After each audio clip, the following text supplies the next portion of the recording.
So we all know it's hilarious at the end of Return of the King when Frodo wakes up and somehow forgets Legolas's name. Well, the past couple watch throughs that I've had, I kind of came up with my own little head theory about why this happens. And before I get into explaining this little head theory that I have, I would just like to put a bunch of disclaimers on this because I know I'm going to have a bunch of people in the comments telling me 1,000 ways in which I'm wrong. And my whole point in this is I am not saying that this is canon. I am not saying that this is what Peter Jackson intended. I am just telling you the little story that I paint in my head at the end of Return of the King that makes me a little emotional. So when Frodo finally makes it to Mount Doom, he's kind of reconciled within his heart the fact that this quest will kill him and he will not make it back to the Shire and this is the end. So when he wakes up and the first person he sees is Gandalf, what's he supposed to think? To him, Gandalf is dead. So when Frodo wakes up and sees Gandalf, the first thought that he probably has is, this is it, I'm on the other side. And I know somebody's going to stop me right here and say, but Gandalf is Maya, he's not like hobbits or men, and therefore his afterlife may not be the same. I understand that. But the question is, do Frodo and the rest of the hobbits really grasp that? I'm inclined to think that they don't really quite understand it. They know he's different, they know he's a wizard, they know he's got these certain powers,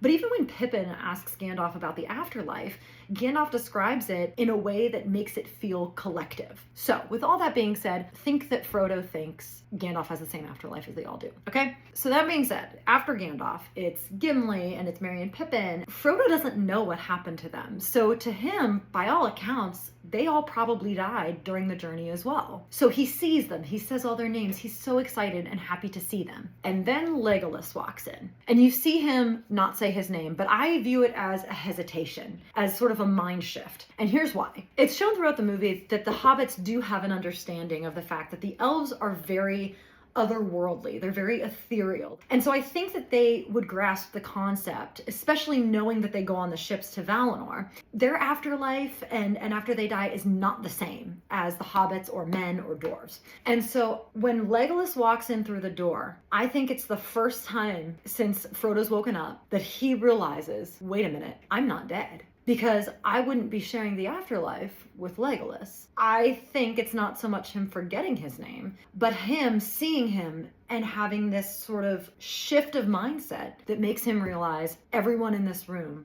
survived. And like I said, I don't actually think that this is canon. I don't actually think that Peter Jackson meant to do this. I just like to keep it in mind because to me, it's this beautiful shift in Frodo of number one, having accepted what his fate may be in carrying the ring and where that may lead him. But then the hope and the joy that he finds in his heart when there's this realization that all these friends of mine, we've made it to the other side, and we are now living in this world that is made beautiful and whole after this terrible ordeal that we've gone through. It's just a really beautiful moment, which is why I kind of keep it in my head this way. Anyway, tell me what you think.